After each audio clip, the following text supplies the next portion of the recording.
equity, mate. I will say this about investing. Everything you do learn is cumulative. What I learned at 20 is useful. Welcome to another episode of Equity Mates, a podcast that follows our journey of investing. Whether you're an absolute beginner or approaching Warren Buffett status, our aim is to help break down your barriers from beginning to dividend. My name is Bryce, and as always, I'm joined by my equity buddy, Ren. How are you going? I'm very good, Bryce. I'm very excited for this episode. We've got an expert on the show, and we're going to be talking about three stocks that we probably haven't spoken a lot about, that in industries that we probably don't speak enough about. So I'm excited for this one. That's it. We love going deep on stocks, and that's what we're going to do. It is our pleasure to welcome to the studio Gaurav Sodhi. Gaurav, welcome. Morning, gentlemen. Thanks for having me. So Gaurav is the Deputy Head of Research at Intelligent Investor. Intelligent Investor publishes in-depth analysis and recommendations for ASX-listed companies aimed at Australian investors managing their own direct portfolio. So thank you to InvestSMART for sponsoring this episode. And before we begin, it is important to recognise that Gaurav operates under an Australian financial services licence, but that any advice he gives is general in nature. He's not aware of your personal financial circumstances. Ren and I, on the other hand, do not operate under an AFSL, and as always, nothing we say should be taken as advice, which is why we get the experts in. So, Gaurav, we always start with the story of your first investment. So if you wouldn't mind sharing, taking yourself back to that story of where you first got into the markets or whatever asset class it was, what's the story of your first investment? Wow, I have spent years trying to erase this memory from my mind, and you're paining me and bringing it back up again. This is this is kind of embarrassing, but look, in my defense, I was very young, extremely green, and I didn't know what I was doing. But let's go through it. All right. So the first stock I ever bought was Computershare, which actually doesn't sound too wild and crazy, right? It sounds pretty sensible, but I can make it sound wild and crazy. The reason I bought this stock, was, back in the day, we're talking about the 90s here. There was no internet. We didn't have, I had an online broker, but I certainly didn't have any data feeds. I used to go through the newspaper where they listed all the stocks. And for about a week, I was just looking at what was going up, and Computershare was going up. And I thought, oh, well, I'm onto something here. I know computers are pretty big in the future. I know the price is going up. I'm going to buy me some of that. And I don't think the stock did very much at all. Look, I didn't make any money. I didn't lose any money. It was just a silly thing to do. And it took me years to really understand why it was stupid, which was the worst part of all. I'd rather make a quick loss or a quick gain and learn lessons. But when nothing happens for a long time, you forget about it and the lesson doesn't hit, and it's just a wasted opportunity. I prefer it if you jump into a stock for the wrong reason, you learn your lesson fast. Unfortunately, I learned my lesson slowly. Yeah, well, speaking of learning lessons, from that first investment to now, have you, learnt enough lessons to develop a personal investing philosophy? You're absolutely spot on there. I really believe that investing is personal, that there are lots of different ways to make money in the market. There's no one correct way. I mean, there are better ideas than others. I think that's certainly true.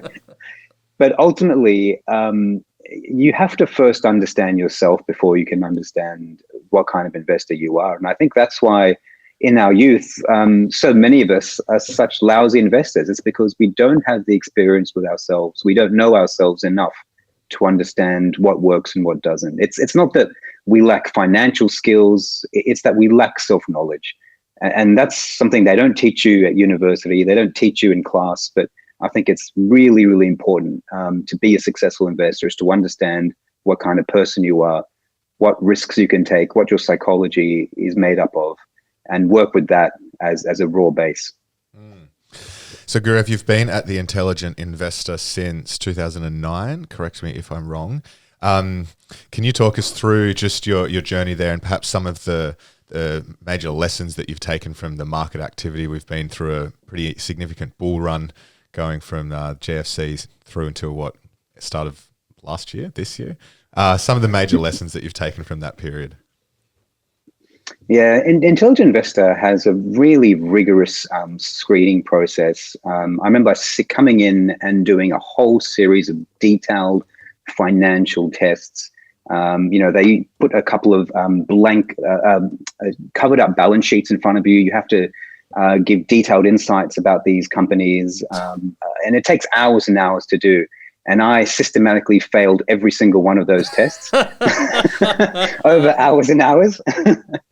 And I still to this day don't understand why they gave me the job, because I knew nothing about investing. I wanted to do investing, to be honest, boys, because I was working in economics at the time. I was a professional economist, and I wanted to do something where being a contrarian was rewarded. I always felt like I was a bit of an outsider at work. There was all these rules I didn't really want to adhere to. You have to act a certain way, you have to behave in a certain mold, and you're only rewarded in a regular job if you fit those boundaries. If you behave in that way, if you dress in that way, if you speak those words. There are rules that constrain your how far you can go. But investing is completely different. Investing is the only field I can think of where you're rewarded for being the outsider, where you're encouraged to be the contrarian, where being the weird guy with the weird opinions actually counts. It actually benefits you. And I saw that and I thought, well, I'd like to do that. I knew nothing about investing, but I'm really grateful I got a shot, and I've learned everything I've learned about investing has come from my colleagues and mentors. Love that. And I'm grateful for them. So, Gaurav, speaking about the team at Intelligent Investor, you all publish a lot of research on ASX-listed companies. We have been having a look over the past few days, and there's a bunch of great stuff on there. For this episode, we wanted to give a taste of some of the analysis that people can expect if they go to Intelligent Investor. So we've chosen 3 companies that you cover. Ones that Bryce and I often get criticized for speaking too much about tech and not enough about mining. So you might see that we're overcorrecting with some of the companies we've chosen today. But the 3 that we've chosen are Orica, the world's largest explosives maker; Washington H. Soul Pattinson, which I think you called a ready-made portfolio, so we're excited to talk about that. And then Mineral Resources, a pretty incredible share market story. You just have to look at their chart going back over a decade. And one that you say breaks almost every rule of sensible investors. So we're excited to get into that one as well. But let's start with Orica. I don't think a lot of people will be familiar with this company, but it is the world's largest explosives maker. Before we get into it, maybe give us a high-level overview of who the company is, what it does. Yeah, so you're right, Ren. It's the world's largest explosives maker, and explosives is a crucial part of the mining process. Before you can do anything, before you can get material out of the ground, you need to dig it up, and to do that generally involves a series of wild explosions. Now, in the old days, explosions were pretty unstructured and they were pretty random. But these days, in modern times, in terms of modern mining, explosives is a highly regulated, detailed specialization. Dust particles get analyzed. You have to deal with noise regulation, pollution regulation, and there's an incredible amount of safety regulation involved. It's a specialist task. It's an important task. It attracts a huge amount of the risk in mining, but covers only a small amount of the cost of mining. And so it's an area where miners typically don't like to cut costs or to take shortcuts.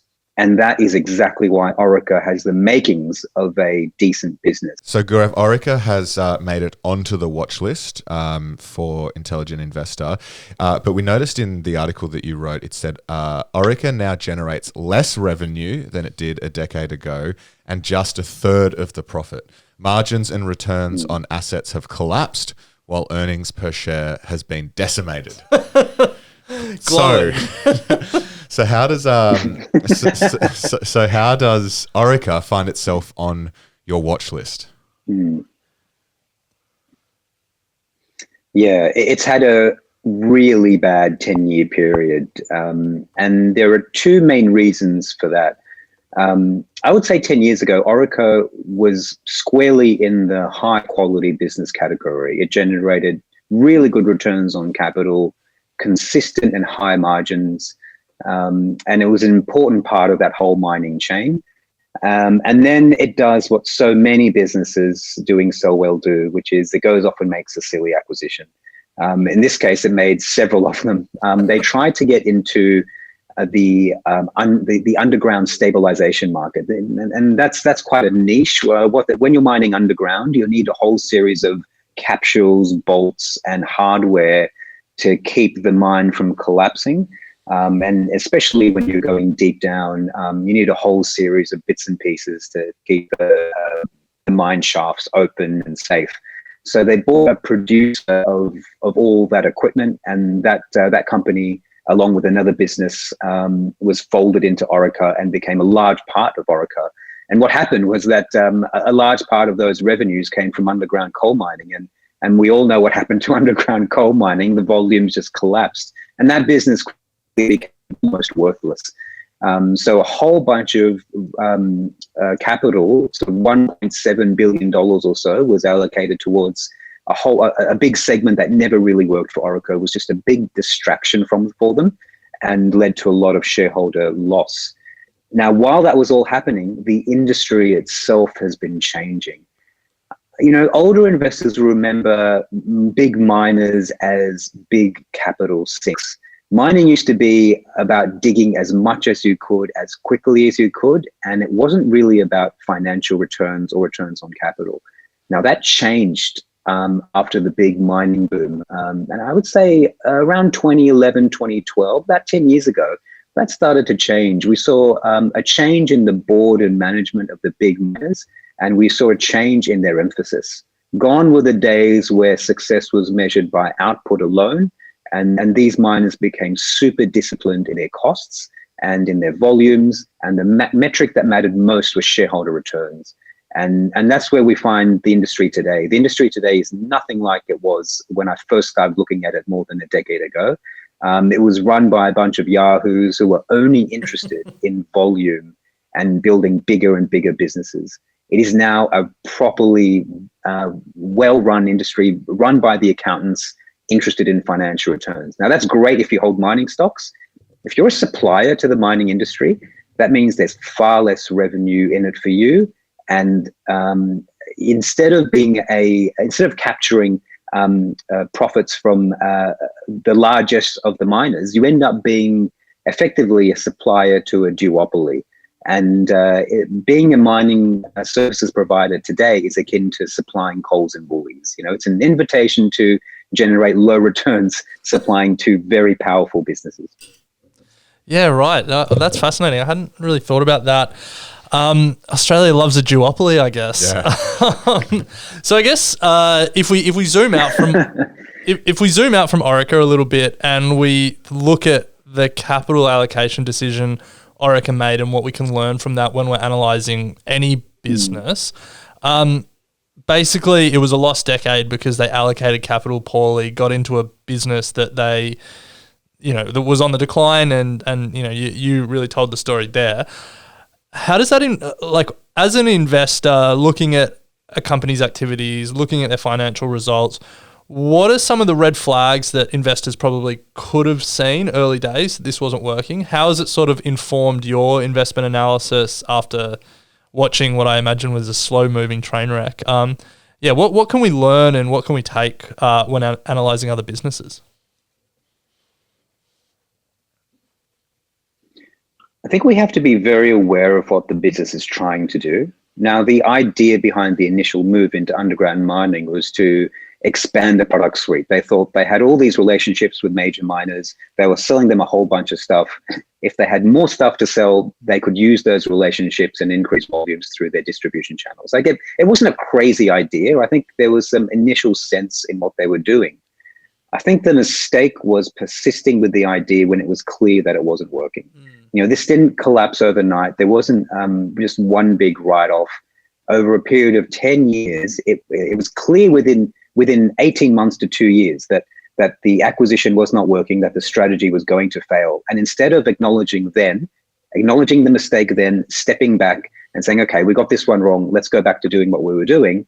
They doubled down. They made another acquisition, about $1 billion, and they doubled down on a bad idea because they couldn't admit that they had made an error in the first place. And I see this again and again. I would much rather be in a business that tries things, fails, and moves on, acknowledges the mistake and moves on, rather than in a business that refuses to acknowledge error, always trying to be right, and doubles down on mistakes. That's the glaring error here. Trying something new and making a mistake is no sin. We should welcome that. Nothing ever happens if you don't try things. I have no problem with that. It's the inability to move on from mistakes that's the sin.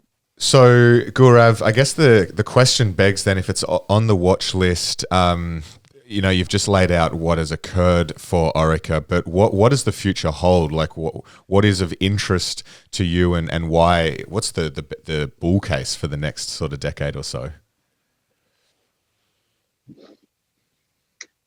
Yeah, one of the hard things is coming back to a business that has disappointed for a long time and looking at it with fresh eyes and seeing it as pregnant with potential. It's easy to look at a business that's failed over a long time and just say, yeah, that's a crappy business, write it off and never look at it again. I think our job is really to be more imaginative than that and try and look at businesses with fresh eyes as quickly or as often as we can. And I think there is a change afoot at Orica. That board has been cleaned out. Management is new. They've sold the offending business. They've acknowledged the error. And I think that's important. And they're only words, but it's important to acknowledge that you made a mistake and to say that you're not going to do it again. I think a parent would say that to a child, an investor should say that to their companies as well. I think it's important. Now, all through that 10 years, Orica had continued to invest in their explosives business, and they're investing in some really interesting tech. I mean, I know you guys like your tech, and Orica, you wouldn't think of it as being a tech business, but there is some really important technology being developed inside Orica. They have pioneered wireless explosives, which is a really big deal for the industry. Now, the way explosives historically have worked is that you drill holes into sort of dozens or hundreds of sites around where you want to explode something. You have to fill those with explosives, and then someone has to manually wire up all those points on all those dots. Someone has to go around where there's live explosives and wire them all up, and then you detonate them afterwards. What Orica has done is it's come up with a technology that sends low frequency radio waves to wirelessly detonate everything, and it saves having people crawling all over a live detonation site. So it's safer. It might be cheaper, but it gives you more for your detonation as well. They are world leaders at that. It's an important change in the industry, and I think that can be the driver of future profit, potential margin growth, and potential revenue growth as that wireless detonation takes hold. So they fixed up their capital allocation policy. There's new management in there, and there's a really interesting piece of technology in there as well. The miners themselves, they're having gone through 10 years of really disciplined capital allocation. I think they're finding that there's not much new rock for them to dig up, and so I think there's probably a case for greater capital expenditure for the miners. So there's both a structural improvement coming from Orica and maybe a cyclical improvement as well. And very few people are interested in this stock. I mean, that's a trifecta. As far as I'm concerned, it's definitely on the watch list. Wow, the trifecta. The trifecta, yeah. So we'll move on to the next one, Gaurav. The next one is Washington H. Soul Pattinson. The ASX ticker is SOL. It is one of Australia's oldest businesses. It's a conglomerate. But how would you explain Soul Pats to someone who thinks it's just a chemist chain?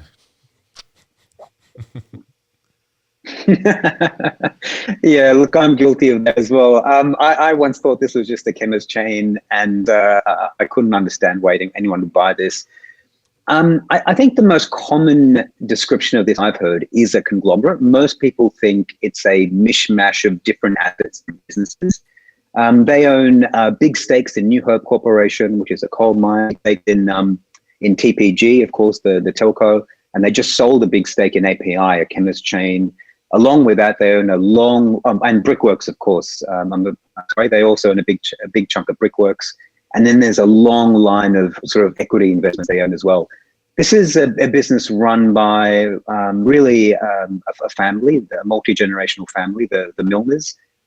As you say, it's one of the oldest listed stocks on the ASX, and it's fashionable to call this a conglomerate. I would actually call this a listed private equity firm, and the difference between the two is a conglomerate runs a fixed asset suite and doesn't look to add and exit from its business lines, whereas a Soul Patts or a listed PE firm changes its asset base, is willing to trade assets, buys and sells assets as the price is right. And we just saw them make a big gain on the API sale. They're adding to their assets all the time. I think this is more of an actively managed portfolio than it is a conglomerate.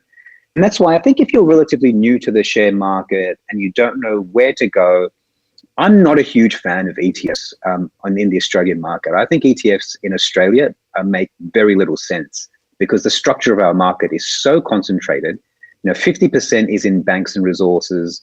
80% is probably add half a dozen stocks to those, and you get about 80% of our market. It's not enough diversification for an ETF buyer, and it's not even that high quality for an ETF buyer. It's a singularly bad decision to buy ETF to gain access to the Australian market.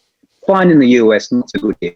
An alternative to that, if you want to be a low risk, well diversified investor, and you don't want to do it yourself, I think Soul Patts offers you a ready-made portfolio that's handled with care, that has a long track record, where the people running that portfolio own big chunks of it themselves. And this has to be one of the most conservatively, carefully managed businesses I've come across. You look at the annual report, there are no pretty pictures. It's all just printed in black and white. And management are plain meeting. They're not interested in fads and fashions. They have the same process as they've had for decades. It's tried. I think this is, if you're a investor who doesn't want to do very much, but wants to be able to sleep at night, this offers you a ready-made portfolio where you don't have to think too much, but everything is sensible in here and done thoughtfully. I think there's an attraction. There's a certain type of investor who would be really attracted to that, and this suits them in particular. So there's a few threads to pull on there. I think the quote, "It is a singularly bad investment to buy an ETF to get access to the Australian market," will ruffle some feathers. But that's not actually the thread that I want to pull on. I think the description of Soul Patts as a bit of a private equity firm makes a lot of sense. Obviously, they've got all the big players. They also own a swim school, which I learned when doing some research. So that's right. They've got a wide range of business interests. But I think when you talk Soul Patts, you have to have the coal conversation because, the coal miners have been some of the best performers of the last few weeks. But the industry is seen as one that will see structural decline as demand shifts to electricity generation shifts to other forms and coal demand falls as a result. They own 40 or just under 40% of New Hope, which is one of Australia's largest coal miners. So a lot of, your returns around Soul Patts will be linked to New Hope. Where's your head at about coal? You obviously look at a lot of miners across the ASX. Where's your head at around coal more generally? I'm neck deep in it, Ren. I'm neck deep coal. We've been bullish on coal. We've been bullish on coal for about 2 years. Our first recommendation on Whitehaven was at 97 cents. We've been buying New Hope for more than probably about 18 months.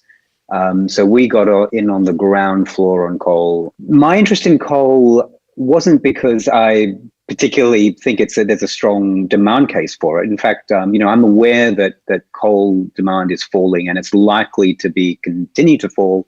It could dry up to zero within 10 or 20 years. I'm aware of all that, but so the supply matters as well. And while the demand is so uncertain, the supply is responding to that. There's been no investment in new coal supply. It's impossible for anyone to open a mine, to get funding for a mine, to get regulation or insurance or investors for a mine. So no matter what you do, you can't open a coal mine up. And we've seen that both here in Australia and all over the world. And though that's pretty interesting. If you've got a situation where you can't add to the supply, and you've got a situation where people do not want to buy for non-financial reasons. Even if these things were making lots and lots of money, you just can't get buyers for the equity.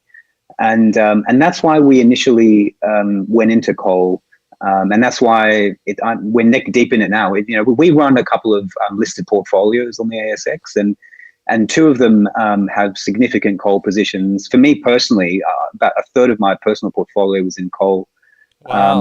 And it looks like a great decision now. But I can tell you, 18 months ago, when no one wanted to touch it and these things weren't looking so attractive, it was a very difficult call to make. And for me, that's something I admire about the Millners. That's something I admire about Soul Patts. They're not just in there to follow a fashion or a fad. They're willing to back themselves, willing to stick to an idea if they think it makes sense. And that mixture of flexibility in changing your asset base and changing your investments, but also having conviction when it's required, that's a really rare trait. I'm pleased we were able to demonstrate that with coal at Intelligent Investor, but it's something I really admire about the Soul Patts team as well. And they've demonstrated that for decades. We were lucky enough to actually interview Tom Millner. So we'll include an episode link in our show notes. If you're interested in listening to that, I would agree it was a really insightful interview as to how they think about long-term investing. Before we move on, Gaurav, there was a quote from the article that you wrote on Soul Patts, which you titled Soul Patts, an Instant Portfolio. And you said, as an investment company, the accountants make statutory profits meaningless, and we consider cash flow, dividends, and growth in asset value the key measures of success. Are you able just to elaborate on that one? Yeah, it's really important to understand a little bit of accounting as an investor. This is something I know from experience. When I first started, I knew nothing about accounting, and I've spent years reading tomes of accounting books to get to grip with it. And I find that absolutely a key advantage. So many investors don't understand accounting, and so they just trust numbers that are presented to them. They screen for PEs. They look at net profit, they look at ROE without understanding how those things are constructed. And if you do understand that, I think it's a key advantage. And Soul Patts is a good example of that. So their profit numbers, they print profit and the PE is there to see, the ROE is there to see. All of it is fiction, all of it is meaningless because of the way that revenue is recognized. Now, we know that Soul Patts holds stakes in different companies. Now, depending on how large that stake is, it will recognize revenue in a different way. So for something like, there are some companies where it owns, I think it's more than 20% or 30%. They actually recognize the entire revenue portion of that company on their own accounts, even though they only get access to, 30 or 40% of it. And there are other stakes where they own a smaller stake where they won't recognize any of the profit that comes from that company on their own accounts. They only recognize the dividends that flow as cash onto their own accounts. So the profit is a mishmash of different accounting policies, and it doesn't really reflect what's happening inside the business or how much that business is worth. My advice is to put that profit statement aside. Look at the cash that's coming in and out. That helps to understand whether they can fund their dividends, which is a huge attraction of this business. It's actually, I think it's got a 40-year unbroken streak of rising dividends, 40 years, the longest on the ASX. You can also look on the balance sheet where they account for their investments and see how much of the value of those investments is reflected in the share price. And often you see that the share price trades at a discount to the value of all its investments, which is an attractive proposition. Yeah, and that logic applies to other listed investment companies and conglomerates. Like Berkshire is the classic one that comes to mind when you talk about, and Buffett has often spoken himself about the accounting practices and how that makes some of the metrics like that profit metric a little bit unhelpful, I think might be the right term. Now, Gaurav, before the break, we've been speaking about a few companies that you cover at Intelligent Investor. If people do want to hear and read more from Gaurav and his team at Intelligent Investor, go to intelligentinvestor.com.au. There is a 15-day free trial that you can sign up to, and you can read all of these articles that we're referring to and more. We've spoken so far about Orica. The ASX ticker is ORI. That is on the watch list. Then we spoke about Washington H. Soul Pattinson, ASX ticker SOL. That is a hold for Gaurav. And we've got a third company here, Mineral Resources, ASX ticker MIN, also a hold. And Gaurav, I want to start with the quote that we've teased a couple of times in this episode. Mineral Resources breaks almost every rule of sensible investors. It mines two commodities that generate no synergies, and one of them, the iron ore operation, is high cost, small volume, and low quality. So, with such a quote, tell us why Mineral Resources isn't a sell, and a little bit about the company for those unfamiliar with it. Yeah, it's a rule breaker, and this is something I think is really important for investing generally as much as it is for mineral resources specifically. You know, if you want to just be safe and not lose money, there are a whole bunch of rules you can follow, and I think we know what those rules are. You know, you want to be in a business with no debt, with good management. You know, we know what they are. Every fund manager lists off those traits that everyone looks for. I mean, that's fine if you don't want to make errors and you want average returns. But the way to get really good returns is not to find companies that follow those rules. It's to find companies that break the rules. And as an investor, the way to get above average returns is not to follow those investing rules, is to understand when it's okay to break them. And so this is something we do quite often. We look for these businesses that do things differently, that break rules. I refer to this as hustle. You know, we've seen this, you see it all the time in little businesses. You know, sometimes you might go to a corner store and there's, you know, they have a business owner there who's doing something differently, or a bakery that's doing something differently. It's true on a small scale, it's true on a big scale. MinRes is a business that just does everything differently. It started life as a crushing business. Now, for those who are unfamiliar with mining, gents, I'm looking at you. Crushing is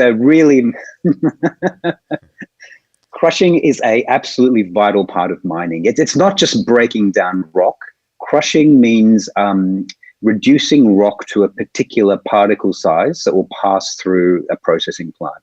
So it's not good enough just to break rock. You have to crush it to an average specific size.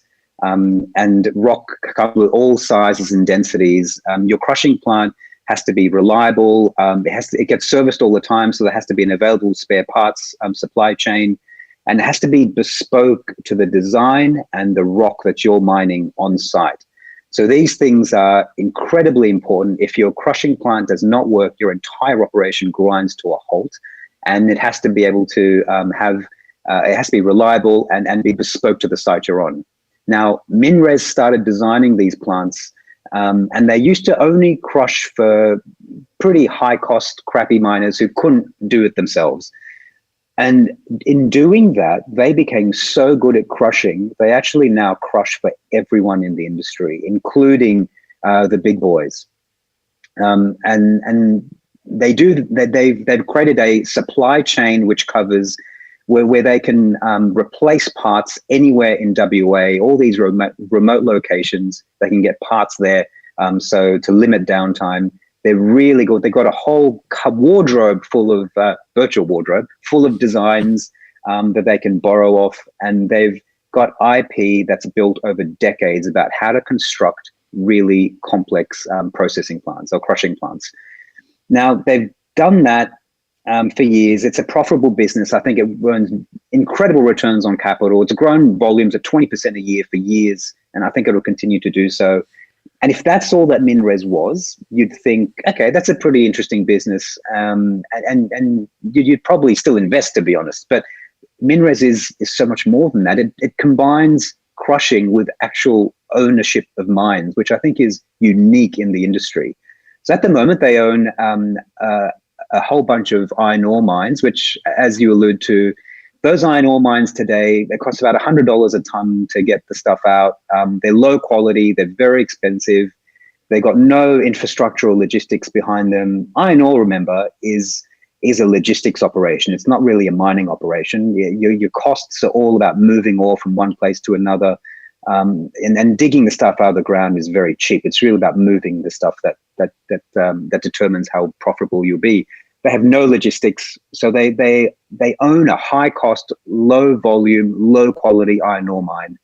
And then, instead of sort of fixing that, they went off and bought a whole bunch of lithium mines as well. And if there was a business listed that had a crushing operation, a crappy iron ore operation, and a lithium operation that barely made any money, you'd think, why would you want to own any of that? And you'd be wise to ask that question. But the key is that they're actually improving the quality of their iron ore business. And I think this has been lost on the market. They're investing billions of dollars to lift output and lift grade, and they're building their own logistics chain. And once they do that, this will take them 2 or 3 years to do, but once they do that, they'll be the 5th largest iron ore miner in Australia. Costs will go from $100 to about $30. At the moment, they only make money when iron ore prices are sky high, but in a few years' time, they'll make decent returns across the entire cycle, and they'll have built an infrastructure chain that they can monetize from other iron ore miners as well. So the business is going to be transformed in a few years' time.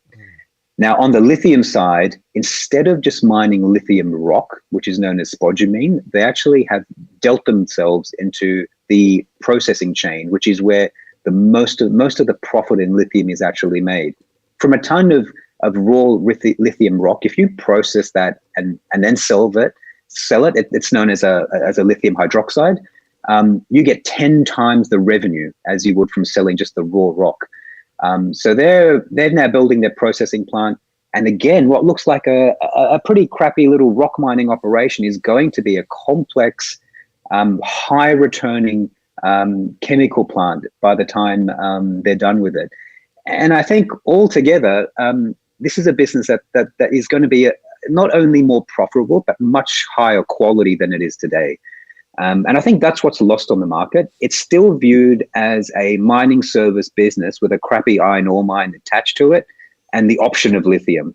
In fact, if you look a bit further out, it's going to have a world-class mining service operation with an iron ore business that can make money across the cycle and a lithium business that's going to be generating oodles of cash. The business is run by a founder that has a terrific track record, that cares about every dollar that gets spent in his business. And it's come from nowhere to be a multi-billion-dollar business. You'd think you have to back these guys to succeed in their investment plans when they've done it time and time again.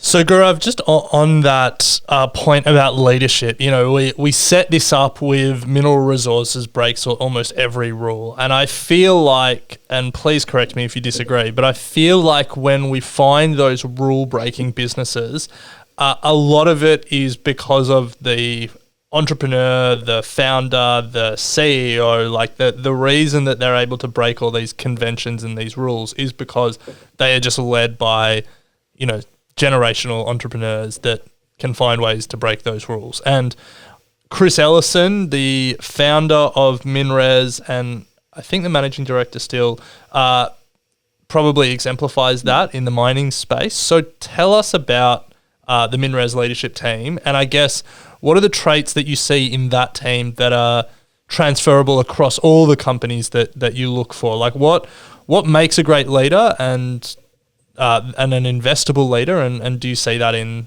MinRes's team? Yeah, you've just touched upon what I think is the most important competitive advantage any business can have. And, it's not network effects, it's not scale, it's not cost, it's culture. And we don't often recognize or speak about cultural leadership because it's hard to recognize, it's hard to pin down, it's unquantifiable, and it's often impossible to replicate. But when you break down businesses again and again, this is the differentiator that matters. And that's what we spend a lot of time looking for. It's actually looking for businesses that can exemplify what I've described as hustle. It's just a culture that wants to succeed, that goes further, that does everything better. It's hard to identify, hard to explain, but you know it when you see it. And it's all over MinRes. I think MinRes is one of the great exemplifiers of hustle, one of the great exemplifiers of entrepreneurial culture. When they want to do something, they just do it. A couple of years ago, MinRes decided that it was too difficult sourcing gas and hydrocarbons to run their fleet, and they were worried about the risk of escalating fuel costs. So, most companies would go off and find a hedging partner and just hedge their costs 2 or 3 years in advance. Chris Ellison set up an entirely independent gas exploration business. From scratch, he thought, right, let's go explore for our own hydrocarbons, and that way we'll be hedged against cost rises. And they've now stumbled across what might be the largest onshore gas discovery in WA in about 30 years. Not everything they touch is a success. They found that on their dump trucks, the trays were deteriorating really fast, and it's costing them a lot of money to replace these enormous dump truck trays. So they had this huge plan where they're going to make them out of carbon fiber. They spent tens of millions, maybe hundreds of millions of dollars investing in a carbon fiber platform that could produce all these truck trays. And they found it didn't work. So they quickly just abandoned it and went back to doing what they were used to do. They try things. And I've rarely come across a business that is so voracious for profit that they try and monetize everything they possibly can. Every time these guys build a mine, they provide every service. Every time they do a joint venture, it comes with a life of mine service contract. So every non-mining element of that operation gets serviced by MinRes, and MinRes earns the margin. MinRes does the work. I can't think of another business in mining that operates that way, but it's the kind of mindset I like to see replicated across any investment I'm looking at. Well, I guess we'll all have our eyes closely watching if Chris leaves the company, because that would be a point to review the thesis. But Gaurav, we unfortunately have come close to running out of time. If you're listening in the Equity Mates community and are interested in what the Intelligent Investor do, and for more analysis on Australian listed companies, head to intelligentinvestor.com.au. They do have that 15-day free trial for you to get a sense of some of the great work that the team does. But we usually close with 3 final questions that we ask all of our guests, Gaurav. So Ren, over to you. So Gaurav, the first of the final 3, do you have any books that you consider must read? Oh, yes. Investing is wonderful that way, in that all the wisdom has been learned before. All the lessons are there. And if you're that way inclined, you can actually learn the mistakes of all these people who've come before you and not make them yourself, which is the best way to do it. But one of the best books I've come across is one by Howard Marks called The Most Important Thing. And the joke is that it's written in a bunch of chapters, and each chapter is the most important thing, and it covers another topic. And there's about 10 or 12 topics which he says is the most important thing. So it's not just one thing; it's a whole series of things. But the reason I really like this is it doesn't really explain detailed financials. It doesn't go through company examples, but it really outlines better than any other book I've seen the mindset of a successful investor, and that is someone who is dispassionate, analytical, quick to change their mind, unafraid of failure, and deeply independent. Howard Marks, if you get a chance to listen to him, is just a next level at all those traits. He's one of my investing heroes. I've read that book more times than I can count, and I can't recommend it highly enough. The highest praise you get in investing is when Warren Buffett says you're good, and Buffett has said about Howard Marks's memos that when he sees them, they're like the first thing he reads. So if it's good enough for Buffett, it's definitely good enough for us. So Gaurav, the second question, forget valuation, forget the share price at the moment, just purely on company fundamentals. What's the best company you've ever come across? That I've ever come across. That you've ever come across. Wow. Okay. Look, I think I actually think the best business I have ever seen might just be Apple. Yeah. It is astonishing. It is absolutely astonishing. My family owns Apple shares. My wife works for Apple, mind you. So I think I might be a little bit biased there.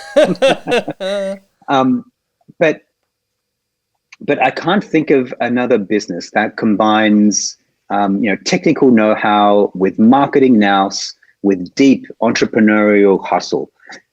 Think of any part of the business that they've touched, they've revolutionized. They've changed the way, they've changed retail. Forget about the iPhone. iPhone, we all know, is revolutionary.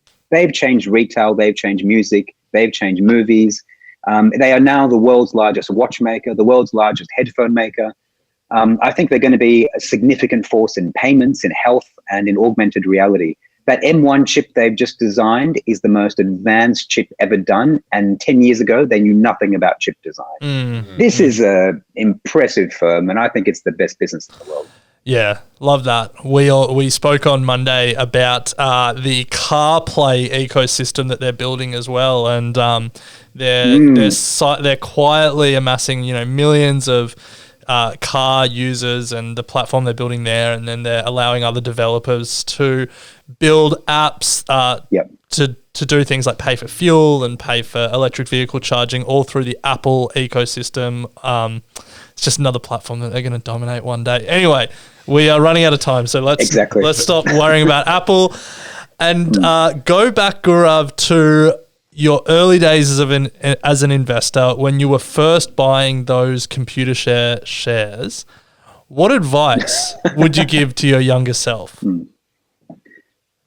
When I was younger, I had a whole series of I had a checklist full of all these detailed analytical questions that I would tick off. And I thought I could find a great investment by ticking off that checklist. And it's the same checklist I hear brought up over and over and over again. Everyone is looking for the same thing. And there's nothing silly about that. These are sensible traits to be searching for. But if you're doing the same as everyone else, you're going to get the same results as everyone else. So my advice would be learn the rules, learn the checklist, and then learn to put it away. The more you can think outside, away from that checklist mentality, the more you can think imaginatively about a business and look for the hustle in a business, I think the better you'll be as an investor. You have to trust. You got to keep learning and then trust your instinct enough to put the damn checklist down. Love that. Love the hustle vibe. That could be the episode title. Put the damn checklist down. Put the damn checklist down. Well, Gaurav, it's been a pleasure. We thank you so much for your time. As I said, if any of the Equity Mates community are interested in the Intelligent Investor, head to intelligentinvestor.com.au to check out some of the articles that they have written on ASX-listed companies. I'm sure we'll touch base again, Gaurav. We've thoroughly enjoyed your insight on those three listed companies, and I know that our audience would have taken some value from that. So thank you very much. Gentlemen, pleasure to be here. Thank you. And we should say, before we go, a reminder that Gaurav is not aware of your personal financial circumstances, and do your own research. Thanks, Gaurav. I will say this about investing. Everything you do learn is cumulative. What I learned at 20 is useful. Equity.